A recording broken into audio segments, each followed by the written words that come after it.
হাদিস শরীফের ভিতরে এসেছে যে বান্দা যখন আল্লাহর কথা শোনার জন্য অগ্রগামী হয়, ময়দানে এসে আল্লাহকে স্মরণ করে, আল্লাহ পাক বলেন আমি আরশে আজিমে বান্দাকে স্মরণ করি। আল্লাহু আকবার বলেন। শুধু তাই নয়, বান্দা যখন আল্লাহ রাব্বুল আলামিনের পরিচয় পাওয়ার জন্য ময়দানে চলে আসে, রাসূলুল্লাহর জবানের বাণী শোনার জন্য বান্দা যখন ময়দানে চলে আসে, আল্লাহ রাব্বুল আলামিন তার প্রিয় হাবিবের মাধ্যমে জানিয়ে দেন, ওগো রাসূল আপনার উম্মতিদেরকে জানিয়ে দেন আমি আল্লাহ রাব্বুল আলামিন তাদেরকে 4 জন প্রধান ফেরেশতার সম্মানে সম্মানিত করে দেই। আজরাইল, মিকাইল, ইসরাফিল। 4 নম্বরে আল্লাহ পাকের প্রধান ফেরেশতার নাম হলো জিবরাইল। আল্লাহ পাক বলেন तमाम जगत आसमान जमीन मिलिए लक्ष कोटी कोटी कोटी कोटी गुणे फेरेस्ता आमी आल्लाह पाक तैरी करेছি এর ভিতরে সবচাইতে 4 জনকে আমি আল্লাহ পাক শ্রেষ্ঠ করেছি। সুবহানাল্লাহ পড়েন। যখন কোনো বান্দা বান্দি দুনিয়ার অপকর্ম থেকে অনিসলামিক কাজ থেকে পৃথক থেকে বান্দা যখন ময়দানে আল্লাহর কথা রাসূলুল্লাহর কথা শোনার জন্য আসে, ওই 4 জন ফেরেশতার যত আল্লাহর কাছে মর্যাদা এই দুনিয়ার জমিনে বান্দা বান্দির সেই মর্যাদা দিয়া ভরে দেন। জোরে বলুন সুবহানাল্লাহ, জোরে আওয়াজ করে বলুন আল্লাহু আকবার। আমার বন্ধুগণ, दीन इस्लाम आमादेर पर्यन्त कुरान आमादेर पर्यन्त रसूलुल्लाहर एक एकटा सुन्नत आछे ना नाई? जोरे बोलेन आछे ना नाई? एमनी एमनिती पानिर उपरे भर करे जमीन दिए आमादेर काछे पौঁছায় নাই। আল্লাহ পাকের কোরআন সহ রাসূলুল্লাহর প্রত্যেকটি সুন্নাত এই পর্যন্ত পৌঁছানোর জন্য এই জমিনে বহু রক্ত ঝরেছে। সুবহানাল্লাহ বলেন। সাহাবা ইকরামদের শরীর থেকে বহু ঘাম ঝরেছে, এমনকি বহু জীবন এই জমিনে দিতে হয়েছে। এর বিনিময় আল্লাহ পাকের কোরআন আমাদের পর্যন্ত পৌঁছিয়েছে, নবীর এক একটা সুন্নাত আমাদের কাছে পৌঁছিয়েছে। কিন্তু আজ আমরা সব সস্তায় পেয়ে গেছি বিদায় আমরা কিন্তু সেইগুলাকে তেমনটা মূল্যায়ন করি না, ঠিক কি না? আল্লাহর নবীর প্রিয় সাহাবী হযরতে আবু হুরায়রা রাদিয়াল্লাহু তাআলা আনহু বলেন, জীবনের শেষ লগ্নে এসে তিনি বলতেছেন, ও আল্লাহর নবীর সাহাবীরা তোমরা জেনে রেখো যে আমার জীবনের শেষ লগ্নে এসে আমি জানিয়ে দিতে চাই যে এখন যেভাবে আমরা 3 বেলা ঠিকমতো খেতে পারি, গায়ে পোশাক দিতে পারি, আমার ইসলামের প্রাথমিক যুগে আমি আবু হুরায়রা এভাবে 3 বেলা পর পর খেতে পারতাম না, গায়ে পোশাকটা ঠিক মতো দিতে পারতাম না। ইসলামের স্লোগান লা ইলাহা ইল্লাল্লাহ মুহাম্মাদুর রাসূলুল্লাহ সাল্লাল্লাহু আলাইহি ওয়াসাল্লাম এইভাবে জোরে জোরে কালেমায়ে শাহাদাত কালেমায়ে তাইয়্যিবাটাও জোরে পড়তে পারতাম না, বহু ত্যাগ তিতিক্ষা আর কষ্ট করতে হয়েছে। জোরে আওয়াজ করে বলুন আল্লাহু আকবার। আবু হুরায়রা রাদিয়াল্লাহু তাআলা আনহু বলেন, একদিনের ঘটনা, এমন ভাবে আমি ক্ষুধার্ত আমি সোজা হয়ে দাঁড়াতে পারছিলাম না। কষ্ট না সুখ? জোরে বলেন কষ্ট না সুখ? সোজা হয়ে দাঁড়াতে পারছিলাম না, আমি শুধু ডানে আর বামে তাকাচ্ছিলাম, দেখিনি কেউ আমার এই ক্ষুধার্ত অবস্থাটা বুঝে আমার জন্য একটু খাবারের আয়োজন করে দেয়। হঠাৎ করে দেখি আমি যেই জায়গাটায় বসা সেখান থেকে দূর থেকে আল্লাহর নবীর সাহাবী হযরতে আবু হুরায়রা বলেন, আল্লাহর নবীর সাহাবী হযরতে আবু বকর সিদ্দিক ওই রাস্তা দিয়ে আসতেছিলেন। আবু হুরায়রা বলেন, আমি মনে মনে খুব খুশি হয়ে গেলাম যে আবু বকর হয়তো আমার ক্ষুধার্ত অবস্থাটা বুঝতে পারবেন, তিনি আমার জন্য কিছু খাবার দাবারের আয়োজন করবেন। আবু হুরায়রা রাদিয়াল্লাহু তাআলা আনহু বলেন যে আবু বকর আমার কাছে আসলেন, তিনি আমাকে সালাম করলেন, আমি সালামের জবাব দিলাম, আমি তাকে ক্ষুধার্ত অবস্থাটা বোঝানোর চেষ্টা করলাম, তিনি আমার অবস্থাটা বুঝতে পারলেন না, তিনি চলে গেলেন। আবু হুরায়রা বলেন, আমি ওই জায়গায় ক্ষুধার্ত অবস্থায় বসে রইলাম, আবার কেউ ওই রাস্তা দিয়ে আসে কিনা আমি অপেক্ষা করতে লাগলাম। প্রচন্ড পেটে ক্ষুধা। হঠাৎ করে দেখি ওই রাস্তা দিয়া হযরতে ওমর রাদিয়াল্লাহু তাআলা আনহু আসতেছেন। আমি চিন্তা করলাম আমি সর্বাত্মক চেষ্টা করব আমার ক্ষুধার যন্ত্রণাটা তাকে বোঝানোর জন্য। তিনি আসলেন, সালাম কালাম করলেন, তিনিও চলে গেলেন, তিনিও বুঝতে পারলেন না। কিছুক্ষণ পর ওই রাস্তা দিয়া আল্লাহর নবী, প্রিয় নবী মুহাম্মদুর রাসূলুল্লাহ সাল্লাল্লাহু আলাইহি ওয়াসাল্লাম আসলেন। দয়ার নবী, মায়ার নবী আবু হুরায়রাকে দেখার সঙ্গে সঙ্গে বললেন, আবু হুরায়রা তোমার পেটে মনে হয় খুব ক্ষুধা, তোমার মুখ দেখে বোঝা যায়। জোরে আওয়াজ করে বলুন আল্লাহু আকবার। নবী আমার, দয়ার নবী, নবী আমার মায়ার নবী, তিনি তো রাহমাতাল লিল আলামিন। উম্মত তিনি না খেয়ে থাকবেন আর নবী মুখ দেখে বুঝতে পারবেন না, এ দিয়ে তো দয়ার নবী, মায়ার নবী, রাহমাতাল লিল আলামিন নবী হওয়া যায় না। তিনি বুঝতে পেরেছেন, এ দিয়েই বোঝা যায় তিনি হলেন রাহমাতাল লিল আলামিন। জোরে আওয়াজ করে বলুন আল্লাহু আকবার। নবী আমার আবু হুরায়রাকে ডেকে নিয়ে তার বাসায় গেলেন।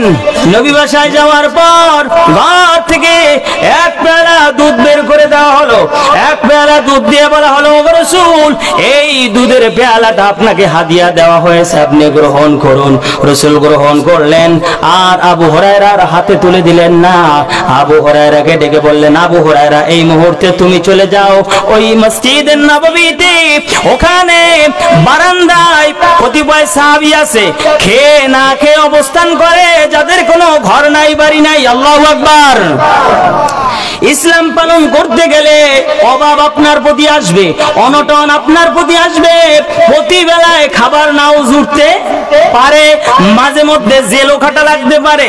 এমনও তো হতে পারে ইসলামের স্লোগান দিতে গিয়া আপনার আমার জীবনটা রশিতে জড়ায়া ফাঁসির কাষ্ঠেও ঝোলা লাগতে পারে। কথা বলেন ঠিক কিনা? আবু হুরায়রা মনে করছেন যে দুধের পেয়ালাটা তাকে দেবে, সে পান করে হয়তো একটু ক্ষুধা নিবারণ করবে, কিন্তু আল্লাহর রাসূল তা বলেন নাই। বললেন যে আবু হুরায়রা তুমি চলে যাও মসজিদে নববীতে, সেখানে আমার সাহাবীরা আছে খেয়ে না খেয়ে, যাদের ঘর বাড়ি নাই, সেখান থেকে তাদেরকে ডেকে নিয়ে আসো। আবু হুরায়রা বলেন কাম সারছে, কারণ মসজিদে নববীতে একজন না দুইজন না, ওই দিনকার 70 জন সাহাবী অবস্থান করছিল। সুবহানাল্লাহ পড়েন। নবীর আদেশ না মেনে উপায় নাই, আবু হুরায়রা চলে গেল মসজিদে নববীতে। আসসালামু আলাইকুম ইয়া আহলাস সুফা, হে আহলে সুফা পরিবার বর্গ, তোমাদেরকে নবী দাওয়াত দিয়েছেন, চলো চলো তোমাদেরকে নবী আমার দুধ পান করাবেন। সমস্ত সাহাবীরা দাওয়াত পেয়ে নবীর বাসায় হাজির। আল্লাহর রাসূল আবু হুরায়রাকে ডেকে ডেকে বললেন, আবু হুরায়রা এইবার এক একজন করে করে তুমি এই দুধের পেয়ালা থেকে প্রত্যেককে দুধ পান করাও। আল্লাহু আকবার বলেন। আমি আপনাদের কাছে জানতে চাই দুধের পেয়ালা কয়টা? আরে কথা বলে না, কয়টা? লোক কয়জন? 72 জন। 70 আসছে ওখান থেকে। আবু হুরায়রা একজন, 71, নবী একজন, কয়জন হলো? গ্লাস দুধ কয়টা? এক গ্লাসে দুধ হবে তো? আরে বিশ্বাস নেই, কথা বলে না, হবে না? আরে জোরে বলে না, হবে তো? আবু হুরায়রা বলেন আমার মনে বড় টেনশন, একদিকে যে দুধ হলো এক পেয়ালা, লোক হলো 72 জন, কি করে হবে? আবার অন্যদিকে নবীর চেহারার দিকে তাকাই দেখি নবীর চেহারার মধ্যে কোনো টেনশন নাই, কারণ এক পেয়ালা দুধে, এক গ্লাস দুধে যদি মালিক বরকত ঢেলে দেয়, এক পেয়ালায় 70-72 কেন 72,000 যদি হয়, সবাই দুধ পান করবে, পেয়ালা দুধ শেষ হবে। জোরে বলেন। ওরে গরিবী হালত, ইনকাম কম, এরপরও কোটিপতির চাইতে ভালো চলে এমন আল্লাহওয়ালা দুনিয়াতে আছে না নাই? জোরে বলেন আছে না নাই? আরে গ্যাস্ট্রিকের ট্যাবলেট কিনে খাওয়ার মতো এমন তৌফিক নাই। একেবারে গরিব মানুষ, দিন আনে দিন খায়, গ্যাস্ট্রিক হয় না, আর গ্যাস্ট্রিকের ট্যাবলেট তেমনও খাওয়াও লাগে না। অথচ কোটিপতি প্রতি ওক্তে গ্যাস্ট্রিকের ট্যাবলেট না খেলে তার জীবন চলে না। আছে না নাই?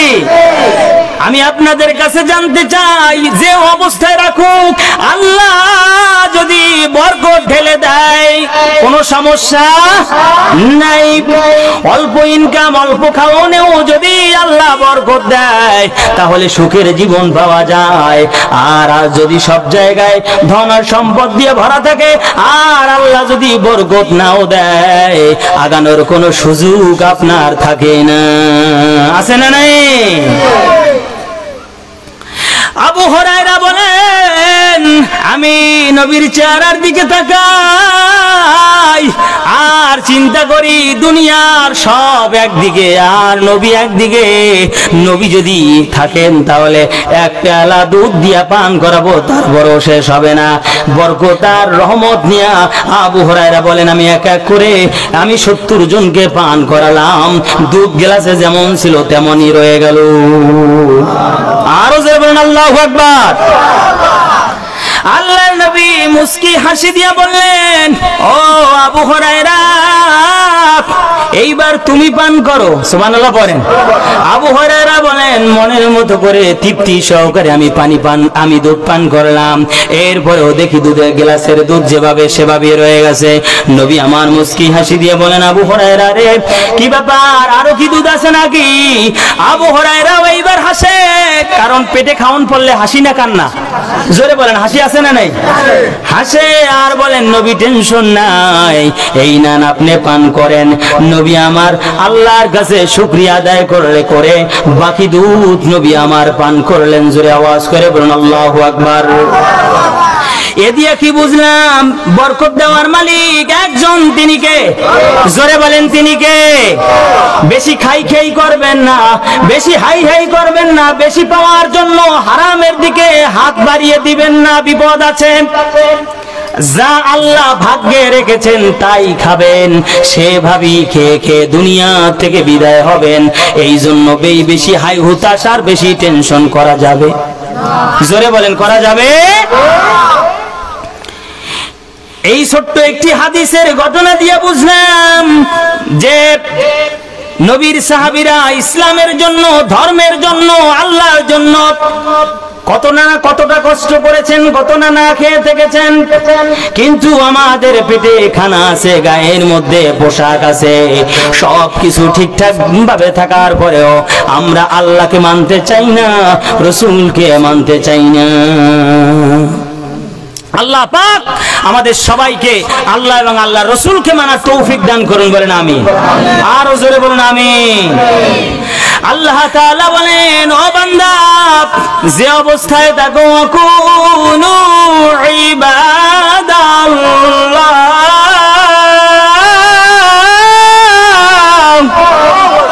আল্লাহ পাক বলেন, বান্দারে তুমি আমার গোলাম হয়ে যাও, আমার গোলাম হয়ে যাও।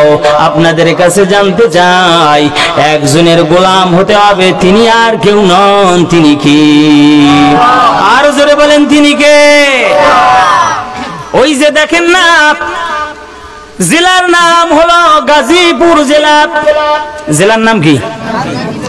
গাজীপুর জেলা, কালীগঞ্জ উপজেলা। গ্রামের নাম হচ্ছে জামালপুর গ্রাম। এই যে গত সপ্তাহের ঘটনা, ওই গাজীপুরের কালীগঞ্জের জামালপুর গ্রামে সন্তান সমানে নেশা করে। নেশা করলে কিন্তু স্বাভাবিকভাবে মানুষের সেন্স থাকে না, কমন সেন্স বলতে কিছু থাকে না, হিতাহিত জ্ঞান থাকে না, বাবাকে তালই ডেকে বসে থাকে। আছে না নাই? আছে। খাম্বাকে ধরে ধাক্কায় আর বলে, এখানে এটা কি 200। খাম্বা ধাক্কাইলে সরবে? জোরে বলেন, সরবে? নেশাখোরদের এমন অবস্থা হয় কি হয় না? হয়। সন্তান নেশা করে ঘরের ভিতরে ঢুকে বাবাকে পিটায়, মাকে পিটায়, বউকে পিটায়, বোনকে পিটায়, সংসারের সবাই অতিষ্ঠ। কি করবে? শেষ সময় বাবা মাথা গরম হয়ে গিয়েছে, বাবার বয়স প্রায় 70 বছর। বাবা আর সহ্য করতে না পেরে ঘরের ভিতরে ছিল একটা কুঠার, আমরা বলি কুড়াল। কুড়াল দিয়া ছেলেকে এমন আঘাতের পরে আঘাত করলো, যারা ফেসবুক ব্যবহার করেন আপনারা দেখেছেন, পত্রিকায়ও ঘটনাটা এসেছে, মিথ্যা হওয়ার কোনো সুযোগ নাই। বাবা একের পর এক শরীরে ওই ছেলের শরীরের ভিতরে কুড়াল দিয়ে আঘাত করছে, ছেলে জায়গায় শেষ হয়ে গিয়েছে। পুলিশ খবর দেওয়া হয়েছে, বাড়িতে পুলিশ এসেছে। পুলিশ আসার পর পুলিশের কাছে বাবা স্টেটমেন্ট দিয়েছে, কোনো আফসোস স্টেটমেন্টে দেয় নাই যে আমার ছেলে মেরে ফেলেছি, দুঃখ আমি কান্না করব, এমনটা সে বলে নাই। বলেছে মারতে পেরেছি আলহামদুলিল্লাহ, মারতে পেরেছি আলহামদুলিল্লাহ, কারণ ও দুনিয়ায় থাকার চাইতে না থাকা ভালো। ওর যন্ত্রণায় ওর আঘাতে আমরা ফ্যামিলির প্রত্যেকটা মানুষ অতিষ্ঠ হয়ে গিয়েছিলাম। ও থাকলে আমরা অতিষ্ঠ হয়ে যাইতাম, মায়ের পরে মায়ের খাইতাম, তার চাইতে চলে গেছে, নিজ হাতে শেষ করতে পেরেছি, এটাই আলহামদুলিল্লাহ। জোরে বলেন নাউজুবিল্লাহ। বাপ হয়ে সন্তানকে শেষ করে দিয়েছে আর আল্লাহ শুকরিয়া আদায় করে। আমার বন্ধুগণ, দুনিয়ার জীবন যে অবস্থায় থাকেন না কেন শেষ হয়ে যাবে। একটু মনকে বুঝান, এখন যারা দাড়ি পাকা অবস্থায় এই জায়গায় বসে আছেন, 20 বছর আগের কথা চিন্তা করেন। এই যে কাকুর দাড়ি পেকে গেছে, একে তো আমি নিজ নয়নে দেখেছি, সবগুলি কাঁচা ছিল, এখন পেকে গেছে। এখানে যারা দাড়ি সাদাওয়ালা বসে আছেন, এক সময় কালো ছিল, বয়সের ভারে ভারে দাড়ি পেকে গেছে, চুল পেকে গেছে, গায়ের শক্তিটা ধীরে ধীরে ধীরে ধীরে পড়ে যাচ্ছে। এমন এক সময় আসতে পারে হায়াতে জিন্দেগিতে বেঁচে থাকলে আপনার চলন শক্তি বলন শক্তি সব আস্তে আস্তে লেস হয়ে যেতে পারে কি পারে না? জোরে বলেন পারে কি পারে না? সুতরাং লাইনে আসেন, লাইনে আসেন। কি বলবেন? তাবারক দেওয়ার লাইন না, লাইন মানে হলো আজান হয়ে গেছে, ঘরে ঘুমাবেন। জোরে বলেন, ঘরে ঘুমাবেন? না না, ঘরে ঘুমাবেন না। কোথায় যেতে হবে? মসজিদে যেতে হবে। টাকা গচ্ছিত করেছেন, যাকাত দিতে হবে, দান করতে হবে। রমজান এসেছে, রোজা রাখতে হবে। গায়ে শক্তি আছে, মানুষের সঙ্গে ঝগড়া করা যাবে না, দ্বন্দ্ব লেগেছে গালি দেওয়া যাবে না, দ্বন্দ্ব লেগেছে মারামারি করে অন্যায় করে আঘাত দেওয়া যাবে না। এটাই হলো লাইনে আসা। আল্লাহ বলেন কুনু ইবাদাল্লাহ, বান্দা আমার বান্দা হয়ে যাও, আমার গোলাম হয়ে যাও। জানতে চাই আমরা গোলাম হব একজন, আর তিনি কে? জোরে বলেন তিনি কে? আল্লাহ বলেন মানুষ তো শোনে, কারণ শোনার জন্য কান দিয়েছি আমি। কে? জোরে বলেন কে? বান্দা শোনে। আব্দুল খালেক মাহফিলের সভাপতি, উপরে আসেন, আসেন উপরে আসেন। ওই জায়গায় ইমাম সাহেব আছেন, উপরে আসেন, আসেন উপরে আসেন। আব্দুল খালেক কান দিয়া সব শোনে, মসজিদের ইমাম সাহেব কান দিয়া সব শোনে, এলাকায় যারা আছে সবাই শোনে যে নামাজ না পড়লে কি হবে, রোজা না রাখলে কি হবে, ভালো কাজগুলি না করলে কি হবে। তারপরেও মানুষেরা অবাধ্যতায় লিপ্ত হয়। কথা একজনের, তিনি কি? কাল্লা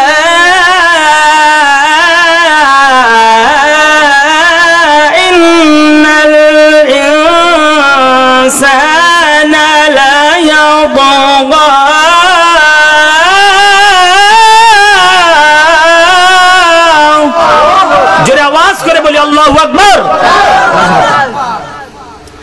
আল্লাহ রাব্বুল আলামিন বলেন এই পৃথিবীর মানুষেরা আমার অবাধ্যতায় লিপ্ত হয়, সব জানার পরেও। আছে না নাই? সব জানার পরেও এই যে বাবুল কিন্তু জানে যে আমি মুসলমানের সন্তান, নামাজ না পড়লে কি হবে, হুজুরের চাইতে আরো ভালো জানে, কিন্তু তারপরেও বেচারারা ঠিক মতো কিন্তু নামাজ পড়ে না। কথা বলে না। শুধু বাবুল, এরকমের কত বাবুল ঘরে ঘরে। নাম রেখেছে আব্দুল মুমিন, এক ওয়াক্ত নামাজও পড়েন, আছে না নাই? নাম রেখেছে আব্দুল মুমিন, এক ওয়াক্ত নামাজও পড়ে না। নাম রেখেছে সুন্দর সুন্দর, কিন্তু কামের বেলায় নাই। আল্লাহ বলেন কাল্লা, বস্তুত ইন্নাল ইনসানা, মানুষেরা লায়াতগা, তগা করে, তগা অবাধ্যতায় লিপ্ত হয়, কিন্তু ভেবে দেখে না যে কতদিন আর অবাধ্যতায় লিপ্ত হবে। ঘাড় ফিরিয়ে আজান হওয়ার পরেও ঘরের ভিতরে শুয়ে থাকবে কতকাল? 50-এর পরে 40, 90 বছর,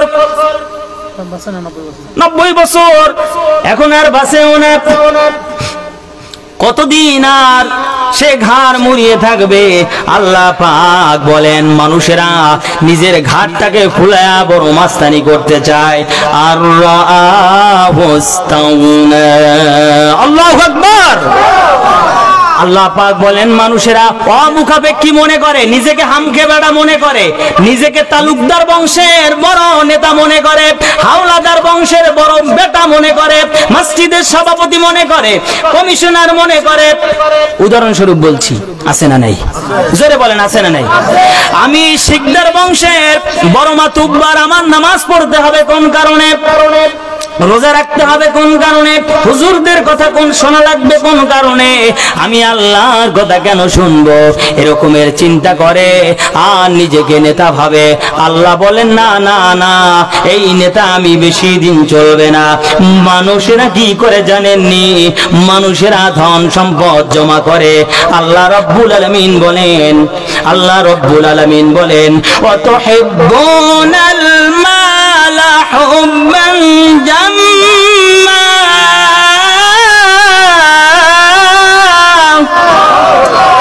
মানুষেরা জমা মাল জমা করে আর গণনা করে আর মনে করে জানো এই মাল আমাকে বাঁচিয়ে রাখবে, এই মাল আমাকে বাঁচিয়ে রাখবে। আল্লাহ বলেন না না না, মাল যতই হোক না কেন, মালের জায়গায় মাল পড়ে রবে, মাঝখান দিয়ে তুমি আস্তে করে চলে যাবে একজনের দরবারে। তিনি আর কেউ নন, একজন, তিনি কি? আল্লাহ বলেন নির্দিষ্ট সময় ফুরিয়ে গেলে তোমার হাজিরা দিতে হবে। কার দরবারে জানো? ইন্না ইলা রাব্বিকার রুজআ,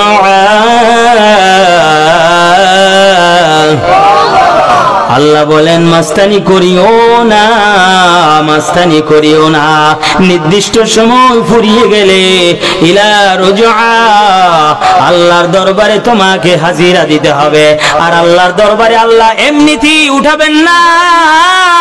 আল্লাহ বলেন জীবনের শুরু লগ্ন থেকে শেষ পর্যন্ত বান্দা জমিনে কোথায় কোথায় কদম দিয়েছো, কোথায় কোথায় মুখ নাড়িয়ে নাড়িয়ে কথা বলেছো, কি খেয়ে এসেছো, কি খাও নাই, সব কিছুর হিসাব আমি আল্লাহর কাছে তোমাকে দিতে হবে। জোরে আওয়াজ করে বলুন আল্লাহু আকবার। আল্লাহ বলেন দুনিয়ার মানুষ কিয়ামত পর্যন্ত যত সন্ত্রাস আসবে, যত সন্ত্রাস আসবে, যত আল্লাহদ্রোহী আসবে, যত নাফরমান আসবে, যত খোদাদ্রোহী আসবে, কেউ কিন্তু আবু জেহেল আর ফেরাউনের চাইতে বেশি বড় হবে না। আল্লাহ বলেন সেই আবু জাহালকেও পর্যন্ত আমি আল্লাহ সাইজ করে দিয়েছি। আর তোমরা তো ছোটখাটো, তোমরা তো ছোটখাটো, তোমাদের সাইজ করতে আমার বেশি সময় লাগবে না। ওই যে দেখেন আল্লাহ তাআলা বলেন আরাআইতাল্লাযী ইয়ানহা আবদান ইযা সাল্লা, জোরে আওয়াজ করে বলুন আল্লাহু আকবার। আবু জেহেল রাসূলুল্লাহকে যখন কাবার চত্বরে নামাজ পড়তে দেখতো তখনই ওর শত্রুতা বেড়ে যেত।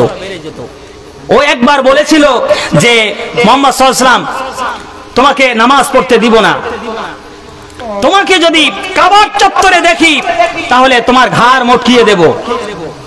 বলেন তো দেখি জমিন কার? কাবা ঘর কার? এই আওয়াজ দিলে হবে না, আরো জোরে বলেন কাবা ঘর কার? এই জমিন কার? রাসূল কার? তা আবু জেহেল কে? আবু জেহেল কে? ও ধুমকি দেয়, হামকি দেয়, এমন মানে সুরের বড় গলা জমিনে আছে না নাই? জোরে বলেন আছে না নাই? আছে।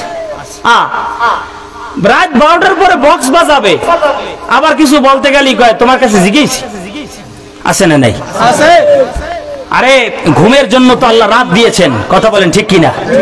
ঘুমের জন্য আল্লাহ পাক রাত দিয়েছেন, অথচ সেই রাতের বেলায় মুমিন বান্দা ঈশান নামাজ পড়ে ঘুমাবে। অথচ এদেশের কিছু উদ্ভট যুবক আছে মুসলমান নাম নিয়ে তারা বক্স ভাড়া করে এনে বক্স বাজায়, আছে না নাই? জোরে বলেন আছে না নাই? এরা কারা? কিসের মুসলমানের সন্তান? আমার বন্ধুগণ, আমি মনে করেই দিতে চাই, তুমি আবু জাহেলের চাইতে বড় শয়তান হও নাই। তুমি আবু জাহেল, উতবা, সাইবা, ওলীদ ইবনে মুগীরার চাইতে বড় শয়তান হও নাই। তুমি বক্স ভাড়া করে এনেছো। আপনারাই বলুন, বক্স ভাড়া করে এনে গান বাজনা করা জায়েজ না না জায়েজ? জোরে বলেন জায়েজ না না জায়েজ? সম্পূর্ণ হারাম। মোল্লার কথা না আল্লাহর কথা? নবী করিম সাল্লাল্লাহু আলাইহি সাল্লামের একটা হাদিস আমি আপনাদেরকে শুনিয়ে দিতে চাই। নবী করিম সাল্লাল্লাহু আলাইহি সাল্লাম নিজে বলেছেন যে লা ইয়াকুনান্না মিন উম্মতি, আমার উম্মতের ভিতরে এমন একদল কুলাঙ্গার উম্মত বের হবে, আকামুন, এমন একটা দল বের হবে, ইস্তাহিল্লুনাল হিরা ওয়াল হারির ওয়াল মাআজিব। আওয়াজ করে বলেন আল্লাহু আকবার। আমার নবী বলেন আমার উম্মতের ভিতরে একদল উম্মত বের হবে যারা তিনটা জিনিসকে না জায়েজ হওয়ার পরেও তারা জায়েজ মনে করবে। এদের জন্য বিপদ, এদের জন্য বিপদ। এক নম্বরে হলো জিনা। এক নম্বরে কি? হালাল না হারাম? অথচ উম্মতের ভিতরে যা কিছু চলছে এতে বোঝা যায় এটা তারা হালাল হিসাবেই মনে করতেছে। কথা বলেন ঠিক কিনা? এই যে ঈদের মার্কেটে আপনারাই বলুন, পুরুষ বেশি না মহিলা বেশি? আরে কথা বলে না, কারা বেশি? মহিলা বেশি হবেই না কেন? এদেশে পুরুষ তো আর নাই। থাকলে তো কথা বলতো। এখানে যারা বসে আছে সব পুরুষ? কথা বলে সব পুরুষ? না না, বিশ্বাস হয় না, সবাই পুরুষ। কথাই বলে না, দেখছেন অবস্থা, সব পুরুষ। যদি আপনারা পুরুষ হইতেন, জোরে আওয়াজ দেন তো একটু পুরুষের মতো, আল্লাহু আকবার। এই জায়গায় একটু আওয়াজ দিয়ে বুঝাই দেন ও মা বোনেরা, এখানে যারা আছে এরা সবাই পুরুষ। এখনো পুরুষ বাংলার জমিন থেকে মরে যায় নাই। এই মধ্য শানকি বাংলার থেকে পুরুষ লোকেরা এখনো মরে যায় নাই। একটু আওয়াজ দিয়ে বুঝিয়ে দেন এখনো পুরুষের কণ্ঠ জীবিত আছে। নারায়ে তাকবীর, নারায়ে তাকবীর। পুরুষ যদি বেঁচে থাকতো তাহলে তো পুরুষ মানুষেরাই ওই লুঙ্গি শাড়ি আর পাজামার কাপড় কিনে আনতো আর মহিলারা ব্যবহার করতো। কিন্তু ঈদের মাঠে, ঈদের মার্কেটে প্রমাণ করে দিল এদেশের পুরুষ সব মারা গেছে। থাকলেও সব হিজরার ওই শরীফ থেকে শরীফা হয়ে গেছে। আজ বাংলার জমিনে সেই পুরুষ আর এখন খুঁজে পাওয়া যায় না। কথা বলেন ঠিক কিনা? মা বোনদেরকে বলি, ও মা, ও বোন, ভালো করে শুনে নেন, পুরুষ মানুষ জীবিত থাকতে বাজার করতে যাওয়া, বাজারে গিয়ে মার্কেট করে আনা, এটা কিন্তু ভালো লক্ষণ না। এটা কিন্তু খুবই খারাপ লক্ষণ, খারাপ লক্ষণ। আমার নবী বলেছেন এই পৃথিবীতে সবচাইতে শ্রেষ্ঠ জায়গা হলো মসজিদ আর সবচাইতে নিকৃষ্ট জায়গা হলো বাজার। অথচ দেখা যায় যেখানে আপনার যাওয়ার প্রয়োজন পড়েন না সেখানে আপনি যান। খবরদার, এমনটা যেন না হয়। আল্লাহ পাক যেন প্রত্যেক মা বোনদেরকে পর্দা করার জন্য তৌফিক দান করেন। জোরে বলেন আমিন, আরো জোরে বলেন আমিন। গ্রামগঞ্জে পর্দা তো নাই, শহরেও নাই। অধিকাংশ বাড়িতে দেখা যায় পুরুষ মানুষ সামনের দরওয়াজা দিয়ে ওঠে আর পিছনের দরওয়াজা দিয়ে বের হয়ে যায়। আছে না নাই? মনি করে না যেটা হারাম, মনি করে না এটা হারাম। মা বোনেরা যদি আমার কথা শুনে থাকেন, ভদ্র ভাষায় বলে যায় পর পুরুষের সঙ্গে দেখা দেওয়া জায়েজ নাই। যতবার দেখা দিবেন ততবার কবিরা গুনাহ আপনার আমার আমল নামায় উঠে যাবে। আমি আমার কথা নয়, মোল্লার কথা নয়, কথা কার? জোরে বলেন কথা কার? যতবার কবিরা গুনাহ করবেন আমার মহান মালিক ততবার আপনার উপরে রাগান্বিত হয়ে যাবেন, আর আল্লাহ যতবার রাগান্বিত হবেন ততবার আপনার প্রতি জাহান্নাম এগিয়ে আসবে, এগিয়ে আসবে। জোরে আওয়াজ করে বলুন আল্লাহু আকবার, আর জোরে বলুন আল্লাহু আকবার। আমার বন্ধুগণ, জিনা জিনা জিনা থেকে বাঁচতে আল্লাহ পাক আমাদের যেন সাহায্য করেন, আমরা জোরে বলি আমিন। যুবকদেরকে বলবো, ও যুবকেরা, তোমরা যেই বক্স বাজাও, খবরদার খবরদার, যদি জায়েজ হয় তুমি বলো, তাহলে আমিও ভাড়া করে বক্স দিয়ে গান বাজাবো। আর যদি বলো না জায়েজ নাই, তাহলে ফিরে আসো, ফিরে আসো, কারণ সারাটা জীবন কিন্তু তুমি যুবক থাকবে না। আর এই অবস্থায় যদি তুমি মারা যাও, তাহলে আল্লাহর দরবারে গিয়া কি জবাব দিবা? ঠিক কিনা জোরে গান? আমার বন্ধুগণ, এই গত দুই দিন আগেও এই যে মোল্লাবাড়িতে, ওখানের কেউ আছেন? হ্যাঁ, খতিব সাহেব নাই, মিজানও আসে নাই না, হাফিজ মিজান। আমার বন্ধুগণ, বক্স বাজানো হলো মোল্লাবাড়িতে। কি বলেন, মোল্লাবাড়িতে যারা বক্স বাজিয়েছিল তারা হিন্দু? জোরে বলেন হিন্দু। তারা কি মুসলমান, তারপরেও বক্স বাজালো। নবী করিম সাল্লাল্লাহু আলাইহি সাল্লামের আরেকটি হাদিস আমি আপনাদেরকে শুনিয়ে দিতে চাই। নবী করিম সাল্লাল্লাহু আলাইহি সাল্লাম বলেছেন, ইন্নাল্লাহা হাররামাল খামরা ওয়াল মাইসির ওয়াল মাআজিফ আল কুবা। অন্য হাদিসে আসছে আল কুবা অর্থাৎ বাদ্যযন্ত্রকে সম্পূর্ণরূপে আল্লাহ পাক হারাম করে দিয়েছেন। জোরে আওয়াজ করে বলেন আল্লাহু আকবার। আমার বন্ধুগণ, সুতরাং ও যুবক ভাই ও বৃদ্ধ বাবাজিরা, আপনাদেরকে স্মরণ করাই দিতে চাই, ফিরে যেতে হবে একজনের কাছে, তিনি আর কেউ নন, তিনি কে? বলতেছিলাম আবু জাহেলের কথা। আবু জাহাল নবীকে কাবার চত্বরে নামাজ পড়তে দেখলি মেজাজটা বড় গরম হয়ে যাইতো। আবু জাহেল নবীকে ডেকে ডেকে বলতো যে, মুহাম্মদ, তোমার ঘাড় আমি মটকিয়ে দেব। নাউজুবিল্লাহ বলেন। আল্লাহ রাব্বুল আলামিন বলেন, ও নবী, আপনি কি দেখেন নাই? আরো আইতাল্লাযী ইয়ানহা আবদান ইযা সাল্লা। আল্লাহু আকবার। ও নবী, আপনি নামাজে দাঁড়ান, আর আবু জেহেল আপনাকে নামাজ থেকে ফিরায়, নামাজ থেকে আপনাকে বিরত রাখতে চায়। ও নবী, তাকে জানায় দেন, আপনি বিশ্ববাসীকে এই মেসেজটা জানিয়ে দেন, কাল্লা লা ইল্লাম ইয়ানতাহি লানাসফা'আম বিন-নাসিয়া নাসিয়াতিন কাযিবাতিন খাতিয়া। আল্লাহু আকবার।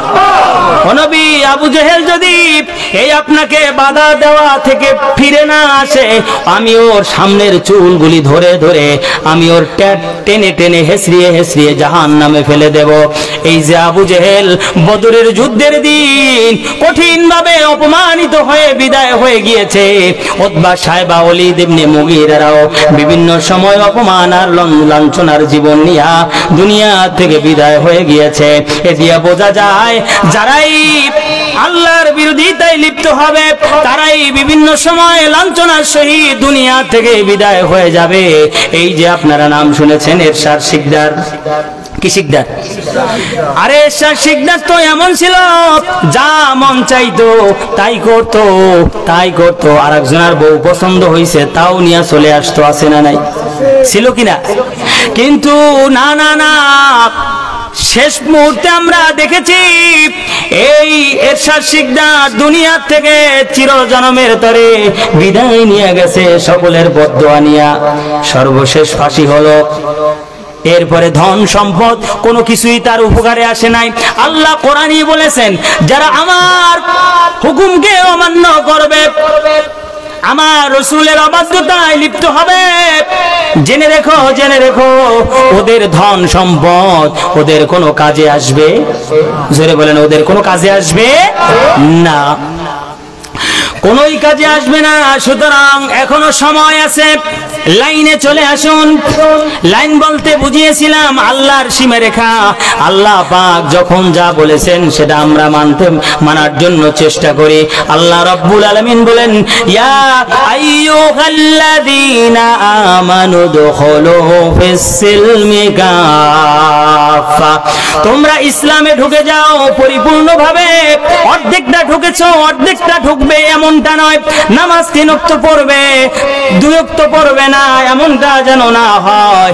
তুমি নামাজ পড়বে 5 ওয়াক্ত, রোজা রাখবে 30টা, আমার হুকুম আকাম যেখানে যতটা বলা আছে ততটাই তুমি মানবে। সুতরাং তুমি পরিপূর্ণভাবে ইসলামে প্রবেশ করে যাও। জোরে আওয়াজ করে বলুন আল্লাহু আকবার।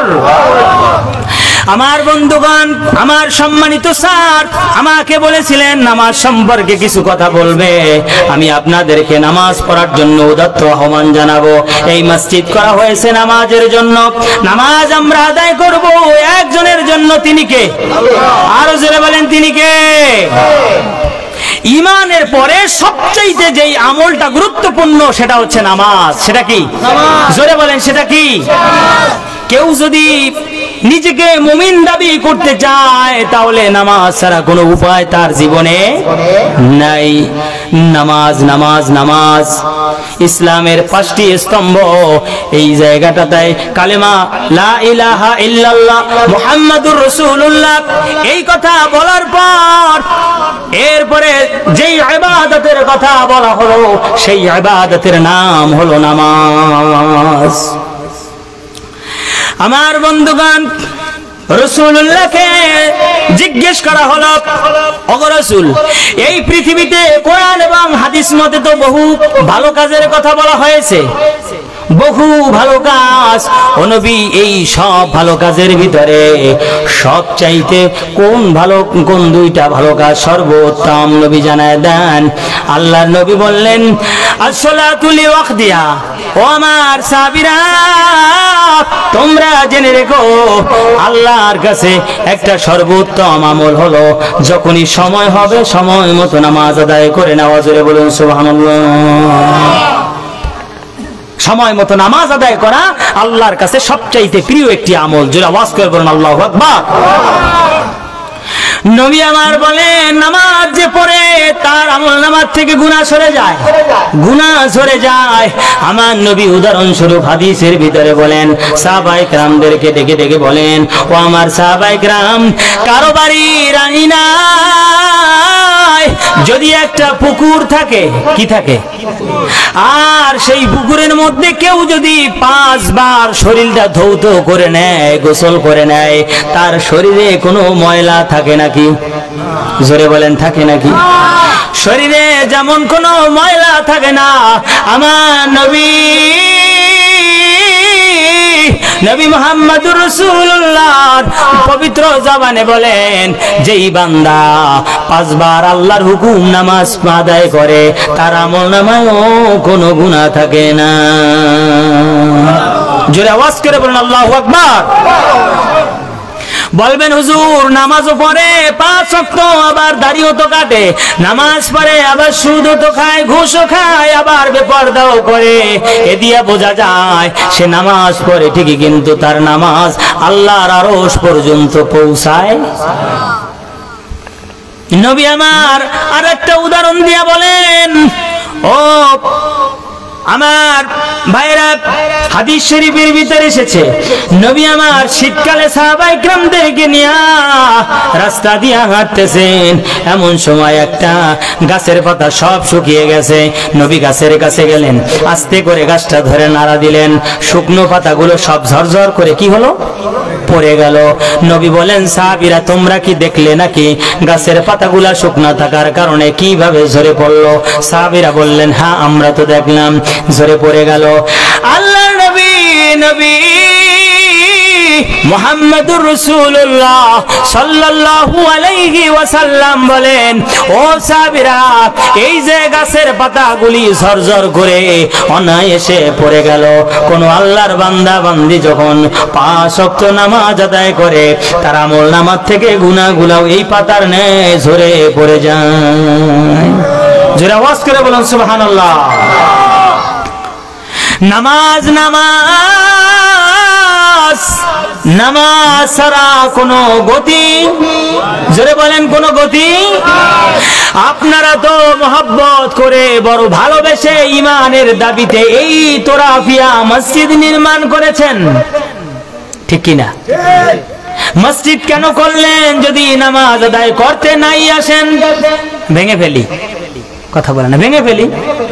যদি নামাজই না আসেন তাহলে রেখে লাভ কি? ইমাম রেখে লাভ কি, বাদ দিয়ে দেই, মসজিদ ভেঙে ফেলি। ও ওই যে কুষ্টিয়া অঞ্চলে শুনেছিলাম, বলেছিলাম মুরব্বী নামাজে আসেন, বলে কেন? বললাম যে মসজিদ করা হয়েছে মুসল্লিদের জন্য, নামাজে কেন আসবেন না? মুসল্লি পাল্টা জবাব দিয়া বলেন যে আমি তো মাঠে যাব, ধান ফলাবো, বছর শেষে ধান দিয়া দেব, তো ধান দিলে ইমাম সাহেব সেই ধানের টাকা দিয়া চলবে, নামাজ সে পড়বে, আমি ধান ফলাবো, আমার নামাজের দরকার নাই। আরে রমজান মাসে কত মুসল্লি আমরা পেলাম, কিন্তু রমজান শেষ হয়ে গেল, কত মুসল্লি হারিয়ে গেল। মনে রাখবেন ওই যে মসজিদে কাতার, আপনার হিসাব করে মসজিদে কাতার বানানো হয়েছে, এলাকার হিসাবে, এলাকার জনগণের উপরে নির্ভর করে মসজিদের কাতারগুলি বানানো হয়েছে।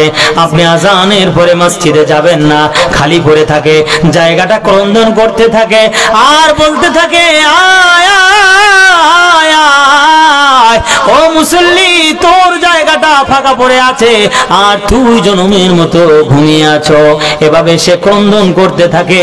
যদি আপনি ঠিক মতো না আদায় করেন, একের পর এক, দিনের পরে দিন, মাসের পরে মাস যদি না যেতে থাকেন, আল্লাহর কাছে বদদোয়া করতে থাকে, সেই বদদোয়ার কারণে আপনার জীবনের বরকত কমে যায়, এলাকার ভিতরে অনাবৃষ্টি দেখা দেয়, এরপরে ফসলের জমিন ফসল হয় না, সার এনে ঢালতে থাকে, কি ব্যাপার ফসল হয় না, অথচ সে জানে না, কারণ বরকত কেড়ে নিয়েছেন একজন, তিনি কি?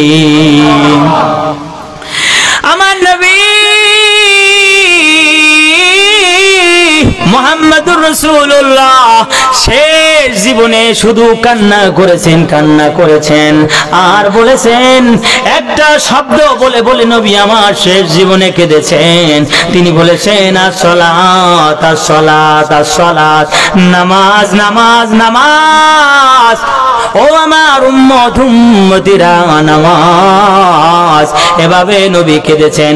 নবী ছেলের কথা বলেন নাই, নবী আমার মেয়ের কথা বলেন নাই, নবী আমার তার অসংখ্য বিবিদের কথা বলেন নাই, নবী আমার ধন সম্পদ ভাগ বটোয়ারার ব্যাপারে বলেন নাই, নবী চলে যাওয়ার পরে কে খলিফা হবেন তাও তিনি বলেন নাই।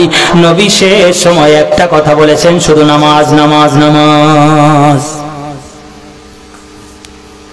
নামাজ পড়ার দরকার আছে না নাই? এই আওয়াজ দিলে হবে না, জোরে বলার দরকার আছে না নাই? বিচার ফয়সালা হয়ে গেছে, জান্নাতীরা জান্নাতে, জাহান্নামীরা জাহান্নামে। জান্নাতীরা ফি জান্নাতি ইয়াতাসালুনা আনিল মুজরিমিন, আল্লাহু আকবার বলেন।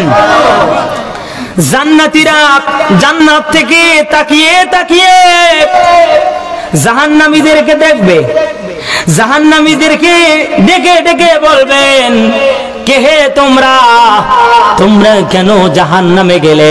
তোমরা তো মধ্য শানকি ভাঙ্গার ভিতরেই আমরা একসাথে বসবাস করতাম, আমরা তো শানকি ভাঙ্গা গ্রামে একই সাথে বসবাস করতাম, আমরা এক উপজেলা মোরেলগঞ্জে একসাথে বসবাস করতাম, আমরা এক জেলা বাগেরহাট জেলায় একসাথে বসবাস করতাম, এক ডিভিশন এক বিভাগে এক জায়গায় বসবাস করতাম, বাংলাদেশের সবাই বসবাস একসাথে করতাম, কিন্তু আজ দেখি তুমি জাহান্নামে আর আমি জান্নাতে। কারণটা কি? জাহান্নামীরা বড় আফসোস করে করে বলতে থাকবে, আহারে যদিও আমরা এক গ্রামে বসবাস করেছিলাম, এক উপজেলায় বসবাস করেছিলাম, এক জেলার অধিবাসী আমরা ছিলাম, আমরা এক ডিভিশনের লোক ছিলাম, এক দেশের লোক আমরা ছিলাম, কিন্তু তোমরা জান্নাতে, আমরা জাহান্নামে এসেছি। প্রধানত কারণ হলো চারটা।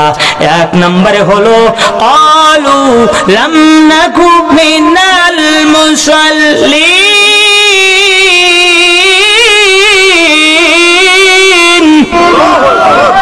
আরে তোমরা নামাজ পড়তে যার কারণে তোমরা আজ ওই চির সুখের জায়গা জান্নাত, আর আমরা নামাজ পড়ি নাই যার কারণে এই জাহান্নাম।